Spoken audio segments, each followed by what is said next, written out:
Happy Lord's Day, everyone! Welcome to our online worship celebration. Sabi po sa 2 Corinthians 3 verse 17, "Now the Lord is the Spirit, and where the Spirit of the Lord is, there is freedom." Buhay ang ating Diyos at siya'y naririto sa araw na ito at binibigyan tayo ng pag-asa. Tayo po ay malaya na dahil pinalaya na tayo ng buhay ng Diyos. Kaya naman kapatid, huwag mong intindihin niyang katabi mo. Huwag kang mahiyang magtaas ng kamay, sumayaw at umindak, sumabay kumanta, kasi po malaya ka na. You are free to dance, to shout and to clap your hands kung yun po yung ekspresyon mo para mapapurihan mo ang ating Diyos na buhay. Do your best in praising our living God. Tayo po'y magpuri sa ating Diyos.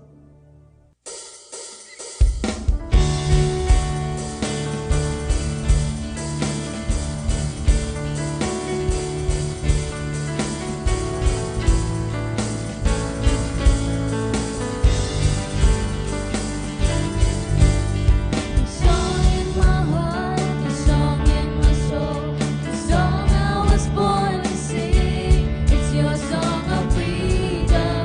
Now I'm free to play.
tayong magpuri sa ating Diyos na buhay. Let us set our mind and our heart in the attitude of worship. Sabi ko nga po kanina, malaya kang gawin ang iyong nais. Gawin mo yung alam mong pinakabest na pagsamba sa ating Diyos. Worship the Lord as if it is the last time that you will worship Him. Sabi nga po sa nabasa kong quotes, the best worship don't happen when our hearts is our peace, but when it is in chaos. Ang totoong pagsamba daw po ay hindi nangyayari kapag payapa at kung okay ang lahat, kundi kapag magulo ito. Kaya naman po, as we come and worship His name, hingin po natin sa Diyos ang puso ng pagsamba at tayo po'y patuloy na umawit sa ating Diyos Ama.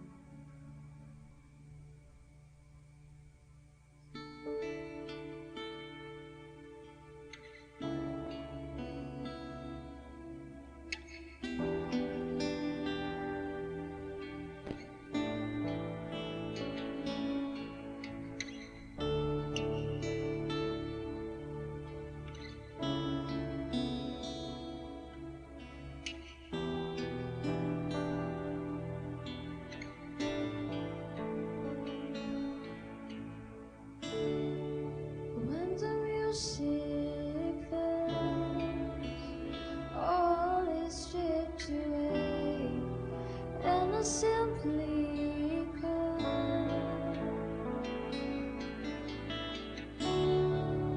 longing just to breathe something that's your word that will bless your heart. I'll bring you more than a song, for a song it is still. It's not what you have required. You search much deeper within, through the way things appear. You're looking into my heart. I'm coming back to the heart of worship. When it's all about you, it's all about you, Jesus. I'm sorry, Lord, for the things I made. When it's all about you, it's all about you, Jesus.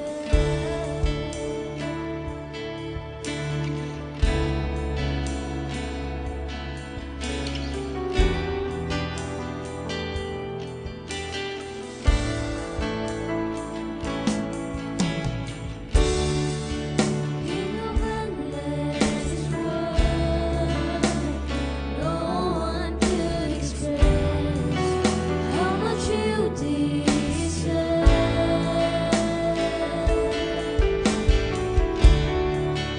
Though I'm weak and poor, all love is yours, every single day. I'll give you more than a song, for a song in itself is not what you have required. You search much deeper within, through the ways things appear. You're looking into my heart. I'm coming back to the heart of worship. When it's all about you, it's all about you, Jesus.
Let us proceed to our communion. Partaking in communion is a sacred moment that binds us to the essence of Christ's sacrifice. As we take our communion, let's remember 1 Corinthians 11, verses 24 to 25. And when he had given thanks, he broke it and said, "This is my body, which is for you. Do this in remembrance of me."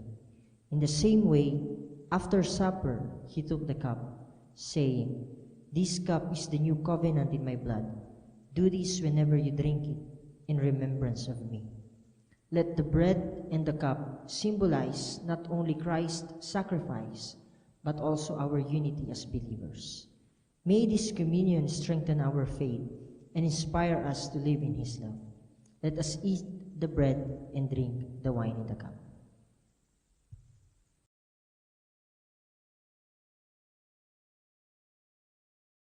Dumako naman po tayo sa pagbibigay.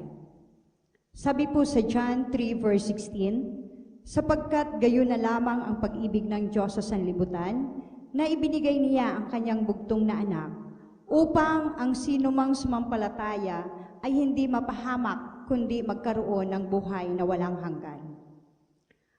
Pansinin po natin ang talatang binasa ko.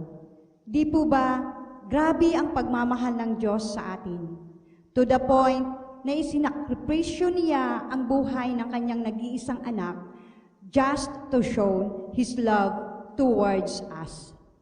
Kaya naman kapatid, what is 10% compare sa buhay na isinakripisyo ng Diyos para ikaw at ako ay maligtas at mapatawad sa ating nagawang kasalanan? Kapatid, kung talagang mahal mo ang ating Diyos, hindi ka maghihinayang na magbigay. Dahil kung tutuusin, ang Diyos po ang unang nagbigay sa atin. At kung totoong mahal mo ang Panginoon, magagawa mo ring magsakripisyo tulad ng ginawa ng ating Diyos na pagsakripisyo para sa atin. Kapatid, kung totoong mahalaga sa iyo ang Panginoon, magagawa mo ring ibigay sa Kanya ang isa sa mahalagang bagay na iniingatan mo, ang iyong pananalapi. Palagi po nating pakatatandaan na hindi after si Lord sa iyong salapi, kundi after si Lord sa iyong pagsunod. Sige po, tayo pong lahat ay magbigay sa ating Diyos na buhay. Maaari ninyo pong ipadala ang inyong mga tithes and offerings sa mga account numbers na makikita ninyo sa inyong mga screen. Maraming salamat po and God bless.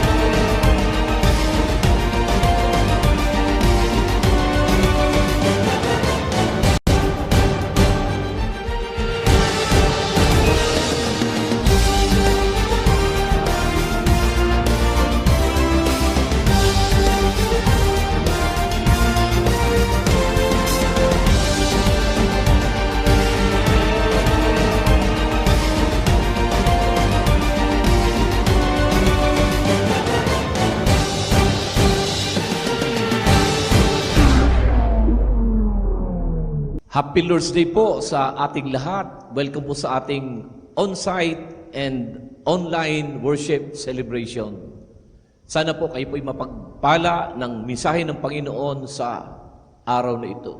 Ihanda niyo po ang inyong mga puso sa napakahalagang bagay na nais ko pong ibahagi po sa inyo sa araw na ito. Sabi ko sa post ko sa Facebook nung mga nakaraang araw, walang gawain at walang pagsambang palalagpasin ang mga taong uhaw at gutom sa Diyos. Napapansin niyo po ba na may mga Kristiyano na pati nga ang linggo na pagsamba ay hindi dumadalo? Sila po ba ay mga busog? No! They just don't have the appetite for God. Ang mga walang appetite hindi nakakaramdam ng gutom. Ang mga walang appetite, walang ganang kumain ng spiritual man o physical man na pagkain, ito ay isang palatandaan ng may sakit. Kahit anong hikayat mong unahin ang Diyos, dumalo lagi sa pagsamba tuwing linggo, iwanan na ang pagiging occasional na Kristiyano, etc. Kapag ang mga yan ay walang appetite for the things of God, they won't listen to you. Kung saan sila mas aktibo at nagbibigay ng oras, panahon at atensyon, nandun yung appetite nila. It is either you have the appetite for the things of God or your appetite is on the things of this world.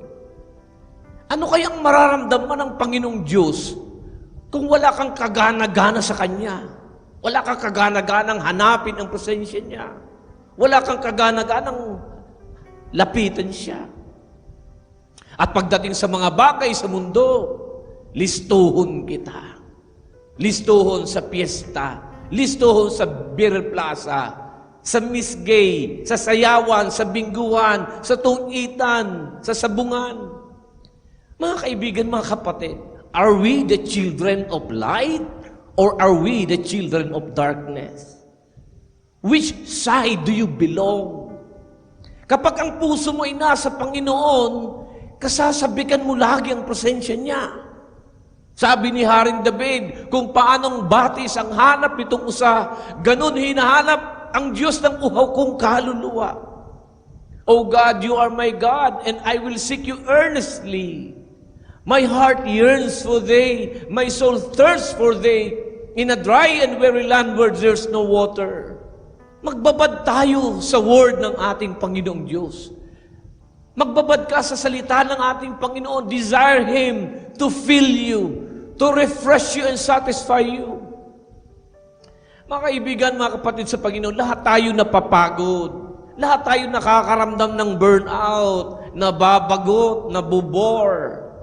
Nakakaramdam minsan ng panghihinawa, panghihina, panlulupaypay. Pero ang sabi ng Biblia, ang mga nagtitiwala kay Yahweh ay magpapanibagong sigla.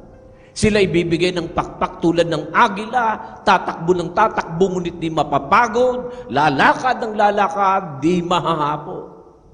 Kapatid, dapat alam mo yung lugar na pinupuntahan mo kapag nanghihina ka. Dapat lumalapit ka, hindi ka lumalayo kapag nanghihina ka. Kapag meron kang pinagdadaanan, may right spot sa pagpapanibagong sigla. Ang battery kapag nalulobat, nire-recharge. Kapag feel mo, lobat ka na, kumonect ka sa source, sa right spot para ma-recharge ka. Ang presensya ng Diyos ay pampatibay. Ang pagsamba ay pampatibay ng ating kaluluwa. Ang personal devotion ay pampatibay. Ang salita ng Diyos. Ang fellowship ng mga kapatiran, ang ating church celebration, ang ating simbahay connect group ay pampatibay. Kumonect ka sa magpapatibay sa iyo. Ngayong araw na ito, nais kong ibahagi po sa inyo ang bahalagang pag-uusapan po natin. My topic today is, Go and meet me in Galilee. Go and meet me in Galilee. Punta kayo at magkita tayo sa Galilea.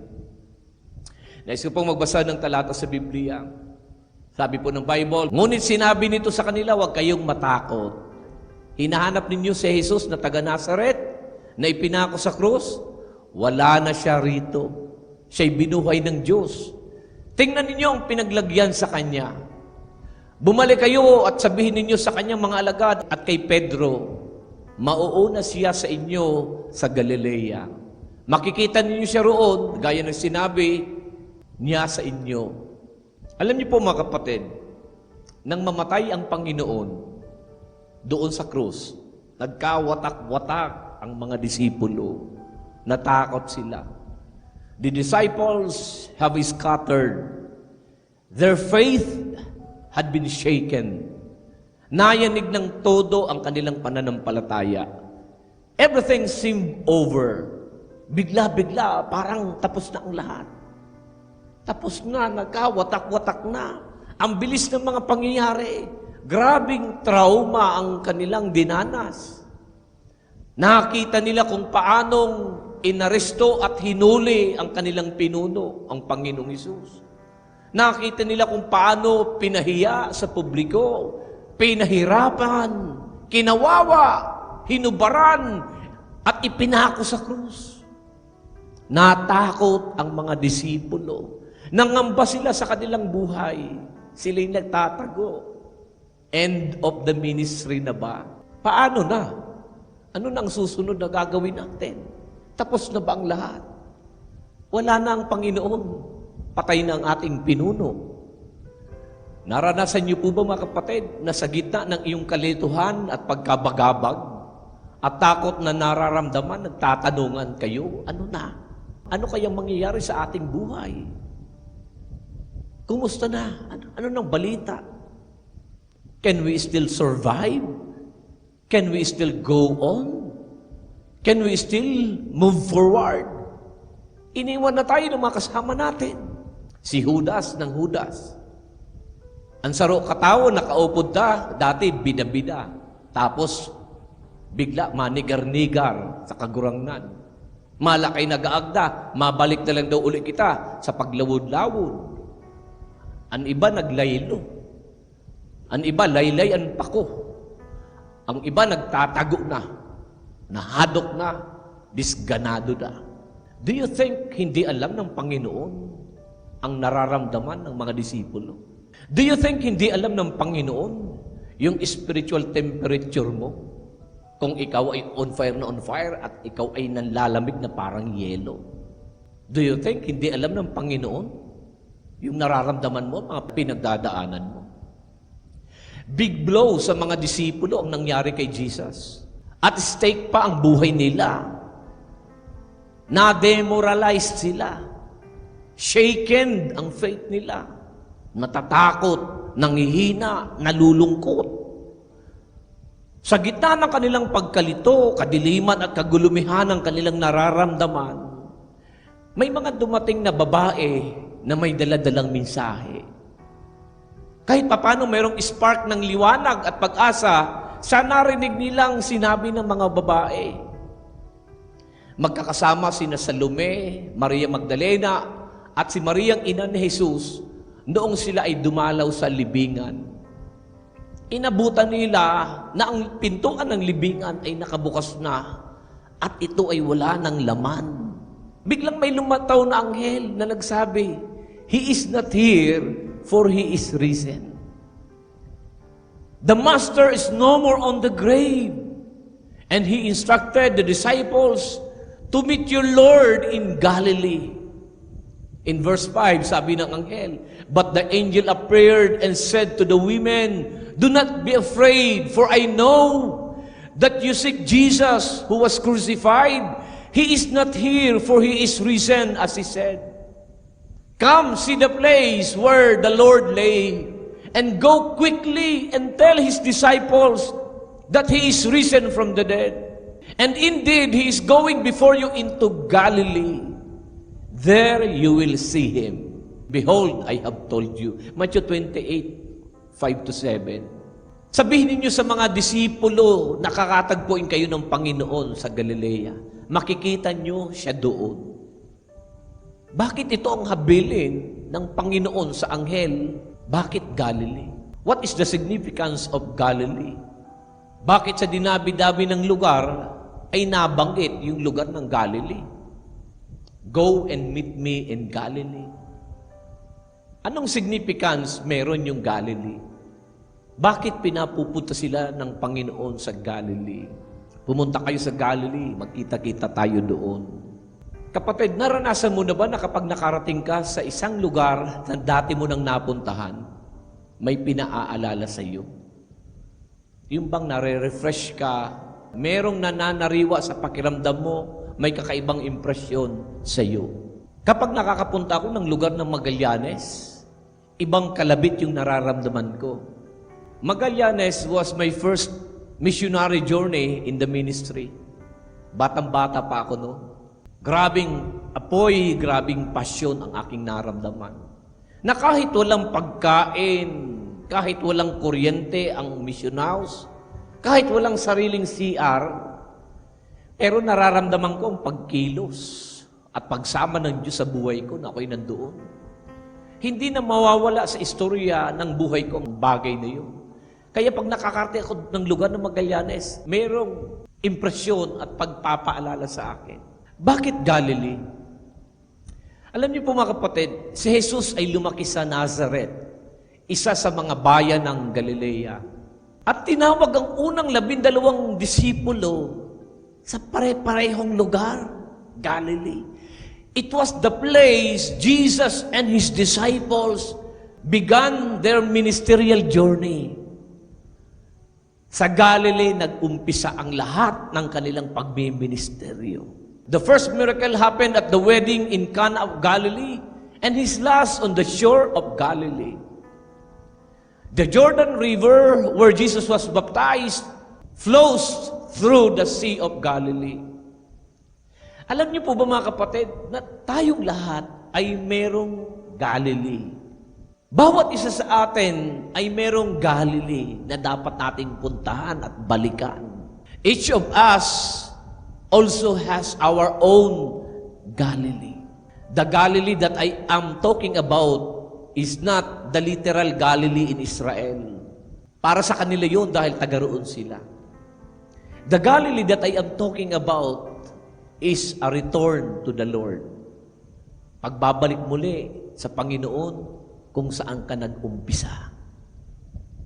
Saan at kailan ba yung status ng espiritualidad mo na ang taas-taas, apoy na apoy, on fire na on fire, in love na in love ka kay Lord? That is your Galilee. Ang Galilee na tinutukoy ko ay ang pagbabalik ng iyong damdamin sa iyong karanasan, sa iyong unang pag-ibig, sa antas ng iyong espiritualidad na sinabi mo, maglilingkod ka na kay Lord ng tuloy-tuloy. At nais ng Panginoon na sa panahon ng iyong kalumbayan, panahon ng iyong pagkatakot, panlulupaypay, pagkaligalig sa ating mga pananampalataya, gaya ng naranasan mga disipulo ng Panginoon, gusto ng Panginoon, puntahan mong muli yung Galilea mo. Because Jesus wants to meet you there again. Sa panahon na malamig ka, tinatamad ka na, pakiramdam mo, backslider ka na, masyado ko nang too familiar sa church, wala ka ng pasyon sa paglilingkod, gusto mo nang magpahinga, religiosity na lang ang pagdala mo sa church, wala nang kalabit, wala nang apoy na nararamdaman, ritual na lang yung ginagawa. The Lord is telling you, go to your Galilee, I want to meet you there. Balikan mong Galilea mo, puntahan mo. Nais kitang katagpuin doon. Galilee is a place of divine encounter. Dito unang nagkapanapanagpo ang mga disipulo at ang Panginoon. Galilee was the place where they encountered Jesus. When was the time you have received your personal encounter with God? Kailan ba yung time na nagkaroon ka ng personal enkwentro sa ating Panginoon? Noong nagpakilala si Lord sa iyo at nadama mo ang alab ng pagmamahal niya sa buhay mo. Nawala yung mga pag-aalinlangan mo, yung mga doubts mo. At naghanda sa iyo sa mga challenges na haharapin mo. Go to your Galilee to have a fresh encounter with the Lord again. Galilee is a place of renewal. Karanasan na na-awaken ang spiritual life mo. Nais ng Panginoon, magpanibagong sigla at magpanibagong lakas ka. Dito sa Galilee, napukaw ang damdamin ng mga apostol sa paglilingkod sa Diyos. Hindi lang pala pamamalakayan ng isda ang gagawin natin. Tinatawag tayo ng Panginoon upang mamalakayan ng mga tao, winning souls and making disciples. Di ba naramdaman mo yung calling niya? Dati akala mo puro lang trabaho, yung pala gusto kang gamitin ng Panginoon at nagpagamit ka noon sa ating Panginoon. Pinababalikan ng Panginoon sa Galilea mo, mag-umpisa kang muli. Galilee is a place of spiritual refreshment. You feel refreshed and revived. The word revive means to restore something to its original condition. Return to its original condition. Yun ka dati, kapatid. Hindi ba energized ka dati? Hindi ba spiritually rejuvenated ka? Naalala mo pa ba na isang kanta pa lang umiiyak ka na? Naalala mo pa ba na dati iyakin ka nga sa presensya ng ating Panginoon? Kahit merong pipigil sa iyo sa paglilingkod kay Lord. Walang nakakapigil sa iyo. Naalala ko mga kabataan dito sa church, noon, panay ang pray. Tuwing hapon, inaabutan ng gabi. May mga kabataan dito. Baka ikaw isa doon sa kabataang yon. Ang dami niyong kwentong nasasabi. May nakakakita ng kakaibang bagay, may napapanaginipan na kakaiba, panay iyakan sa Panginoon. Grabing karanasan na nagaganap. Hindi ba ikaw isa doon? Go to your Galilee para ma-ignite kang muli. Galilee is a place of new beginnings. It is the place where everything started for Jesus and the disciples. Kapatid, return to your Galilee and start anew again. Start again. Magsimula kang muli. Siya ang Diyos ng bagong pasimula. Nagbibigay ang Panginoon ng new beginning. Regardless of your past failures. Regardless kung may mga sablay kang nagawa kahapon. You can have a fresh start again. Siya ang Diyos na laging nagbibigay ng pangalawang pagkakataon. Hindi pa tapos ang kwento mo, kapatid. Today can be a start of a new season. The story of your life is not yet over. No matter how many times you fell, stumbled, or rebelled, God's grace gives a fresh start. Galilee is a place of rediscovery. Kapatid, i-rediscover mong muli yung siwang mo. I-rediscover mong muli yung assignment na pinagagawa ni Lord sa iyo. Ang panawagan at regalo ng Diyos sa iyo ay hindi nagbabago. The gifts and callings of God are without repentance. Balikan mong muli, nandoon nag-aantay sa iyo. Sa Galilee, yung calling at regalo, balikan mo. Pulutin mo muli, kapatid. Galilee is the place of divine calling. To go to Galilee is to rediscover and pursue the call of God. Akala mo ba nung tumigil ka sa pagiging cell leader, ay hindi na cell leader ang tingin ng Diyos sa iyo? Akala mo ba nung tumigil ka sa pagiging worship leader, ay hindi na worship leader ang tingin ng Diyos sa iyo? Akala mo ba nung tumigil ka na sa pag-iyak sa Kanya, hindi na anak ng Diyos ang tingin sa iyo? Come on. Sabi ng Panginoon sa Aklat ng Pahayag, anak, gawin mong muli ang ginawa mo nung una. Gawin mong muli yung ginawa mo nung una. Go to your Galilee again. I want to meet you there. Galilee is a place of transition. It was there the lowly fishermen transformed into world-famous fishers of men. Going to Galilee is allowing Jesus to move you from zero to hero. Ang buhay mong walang kwenta ay magiging isang buhay na may kwento. Galilee is a place of surrender. Galilee is a place of surrender. At Galilee, the disciples left everything and followed the Lord. In Mark 1:16-20, go to Galilee at magpasakop ka muli sa ating Panginoon. Magpasakop ka muli sa ating Panginoon. Paikutin mo muli ang buhay mo sa Kanya. Minsan ka nang nangako na hindi ka na muling babalik sa dating buhay. Puntahan mo uli ang Galilea mo at sumunod kang muli sa ating Panginoon. Galilee is a place of remembrance. Alalahanin mong muli ang lahat ng kabutihang ginawa ng Panginoon sa buhay mo. Kapatid, marami na siyang ginawang kabutihan sa iyo. Alalahanin mo yun. Pinapaalala ng Panginoon ang mga pinatotoo mo. Pinapaalala ng Panginoon yung mga pangako mo sa Kanya. Go back and remember the goodness of the Lord. Psalm 103 verse 2. Alalahanin mo yung mga pangako mo kay Lord. Naalala ko, nung mag-encounter tayo, ang dami mong pinangako kay Lord. Ramdam mo noon yung fire, freedom, and focus. Grabe yung iyak mo, grabe yung pangako mo kay Lord. Balikan mo yung kapatid, balikan mo ang Galilea mo. Galilee is a place of discipleship. It was the place where Jesus called the 12 men and asked them to follow Him. Balikan mo yung Galilee mo. Return to the place of discipleship. Everyone is called to be a disciple and to make disciples. Galilee is a place of preparation. To go to Galilee is to allow God to refine and reshape you. Handa kang muling pahubog. Handa ka muling pakorek. Handa ka muling sumunod sa Kanya. Handa ka uling magsabit ng iyong sarili. Galilee is the place where many signs and wonders took place. Di ba kapatid, nung panahong on fire ka, ang titindi ng mga testimony mo.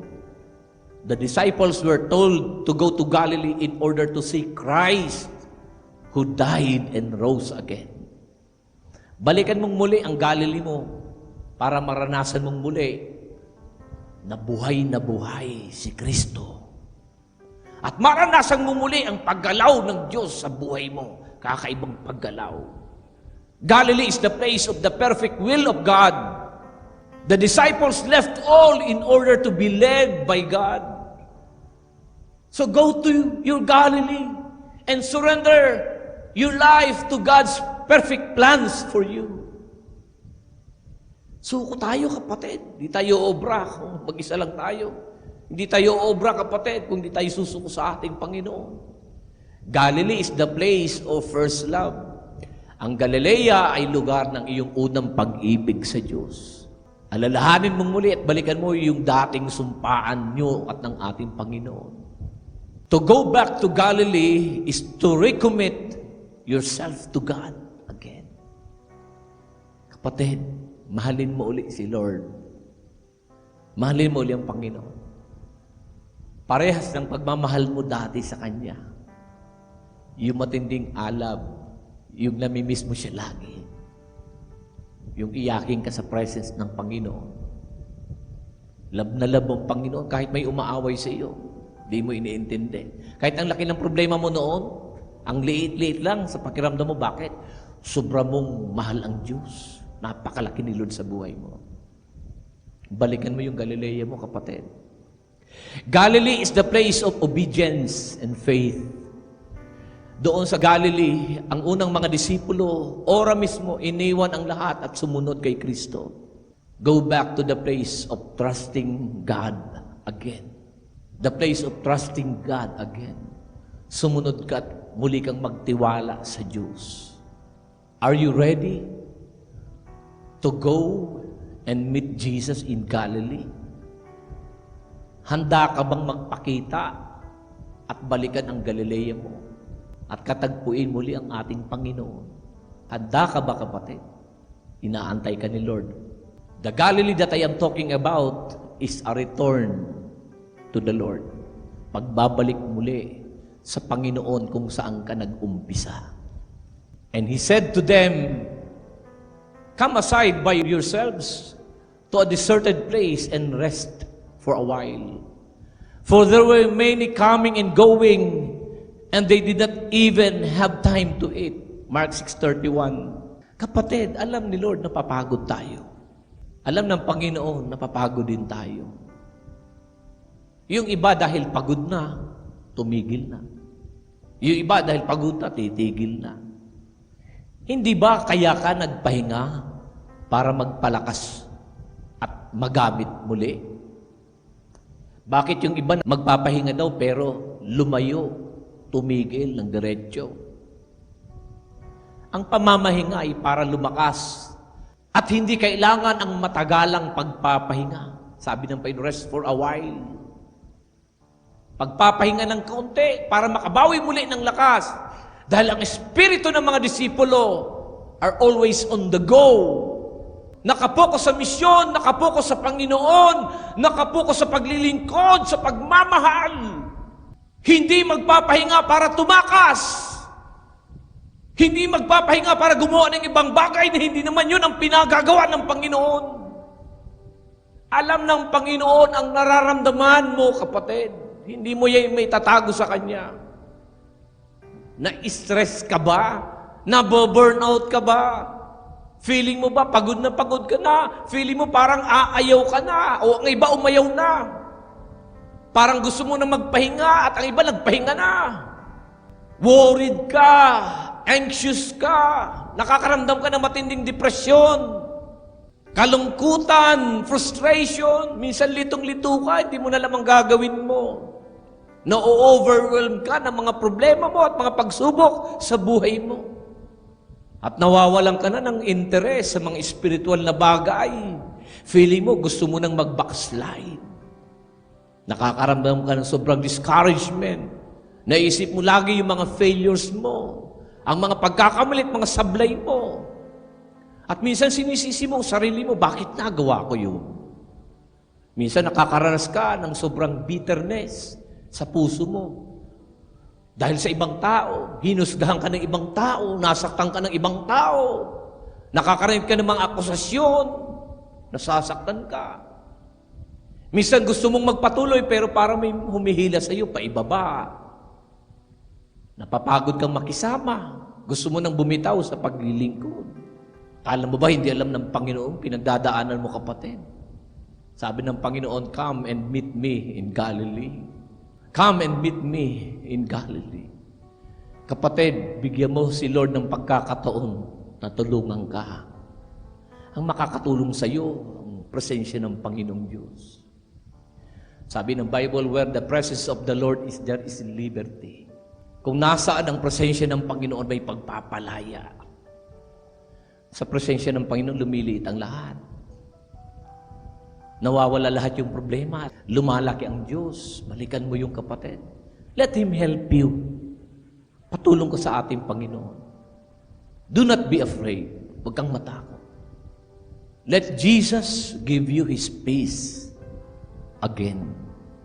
Kapayapaan na hindi pwede at hindi kayang ibigay ng iba sa iyo. Hindi kayang ibigay ng boyfriend mo. Hindi kayang ibigay ng negosyo mo, ng pera mo. Kapayapaang hindi kayang ibigay ng kasiyahan sa beer plaza, ng barkada at anumang mga lakaran. Let Jesus give you His peace. A perfect peace that is calm in the midst of troubles. Sabi ng Bible, Jesus has gone ahead. Sabi ni Lord, mauna ako sa iyo, mauna ako sa inyo. Aantayin kita. Aantayin ko kayo. Magkita-kita tayo doon. May time na feeling mo, kinalimutan na tayo ng Diyos. Feeling mo, kinalimutan ka ng Panginoon. Na hindi na nadidinig ng Diyos ang mga panalangin mo sa Kanya. At pakiramdam natin, napakalayo niya na sa atin. Yung bang na-scam ka na dead ba ka, feeling alone ka, depressed ka. But we don't have to go through life facing challenges on our own. Ang totoo, kapatid, binabantayan tayo ng Panginoon. Ang bawat hakbang mo ay binabantayan ng Diyos. God guards our footsteps as we trust Him. Kasama mo si Lord. Kasama mo ang Panginoon. God walks with us and He grows us. He is our companion. Iwan ka man ng mundo, i-scam ka man ng mundo, iwan ka man ng best friend mo, iwan ka man ng mga kasamahan mo sa church, iwanan ka man ng mga kasama mo sa simbahay. The whole world may walk out on us, but God will never do that. He is the great shepherd of your soul.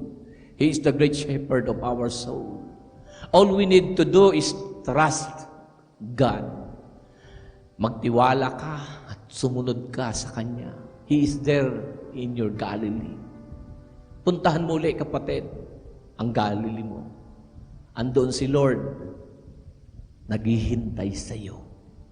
Si Yahweh ang mangunguna sa iyo. Sasamahan ka niya. Hindi kanya bibiguin o pababayaan man. Kaya huwag kang matakot ni panghinaan ng loob. Kapatid, He goes before us para masiguro ng Panginoon, makakaya mo ang lahat. Makakaya mong lakaran ang daan sa harapan mo. Huwag mong sabihin ng bakit ganito, bakit ganyan, bakit ganito. Kapatid, nauna na ang Panginoon. Dinaanan na ng Panginoon ang pinagdadaanan mo ngayon. At alam niya, mararating mo ang dulo at magtatagumpay ka. Psalm 114 verse 4, The mountains tremble at the presence of the Lord. Kahit bundok, nanginginig sa presensya ng Diyos. Sabi ng Panginoon, mauuna ko sa inyo. Kaya't kahit gaano kahirap ng dadaanan mo, ay nagpauna na si Lord sa dadaanan mo. Kahit bundok nanginginig sa presensya ng Panginoon. Bakit nauna si Lord sa dadaanan mo? Sa mga bundok, mga matatarik na dadaanan mo. Kasi ang sabi ng Panginoon sa mga bundok na yon, dadaan dito yung anak ko, padaanin nyo. Dadaan dito yung disciple ko, padaanin nyo, paakyatin nyo. Inihanda na ng Panginoon yung dadaanan mo.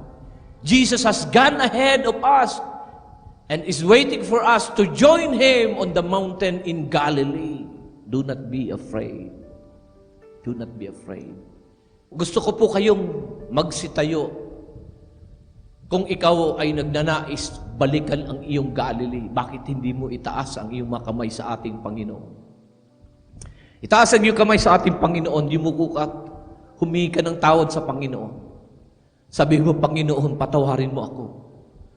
Panginoon, patawarin mo ako, Panginoon, kung lumayo ako sa iyo, kung nanghina ako. Panginoon, babalikan ko pong muli ang Galilea ko. Kung ikaw yung kapatid, itaas mong iyong mga kamay sa ating Panginoon. And I want to pray for you. I want to pray for you. Let the blessings of the Lord, ang presensya ng Panginoon, ang pagkilos ng Diyos ay maranasan mo muli. Lift up your hands and believe again. Lift up your hands and serve again. Lift up your hands and trust again. Magtiwala kang muli sa ating Panginoon. Magtiwala kang muli sa ating Panginoon. Go back to your first love. Go back to where you have begun, kung saan kang nag-umpisa. Balikan mo yung dating apoy mo. Balikan mo yung dating alab mo. Balikan mo yung unang pag-ibig mo. Balikan mo yung regalo at panawagan ng Diyos sa iyo. Balikan mo yung pangako mo sa ating Panginoon. Lord God, thank you, Lord God. We're coming back, Lord, again to our Galilee. Thank you, Lord God. Thank you for your presence. Thank you, Jesus. Pagpalain niyo po ang mga anak mo pong ito. Pagpalain niyo po, Panginoon. Pagpalain niyo po. Thank you, Lord. Ang kapayapaan ng Panginoon sa ating lahat, ang panatag na puso, ang matiwasay na pag-iisip, ang masayang kalooban at malakas na pangangatawan, ang pinagpalang buhay at kabuhayan ay dumali sa iyo at sa iyong sambahayan. Pagpalain ka ng Panginoon sa isang buong linggong darating at ang kapayapaan niya ay sumaatin. Tanggapin natin lahat ito sa pangalan ng Ama, ng Anak at ng Espiritu Santo. Lahat ay magsabi ng Amen. The Lord bless you. The Lord bless you.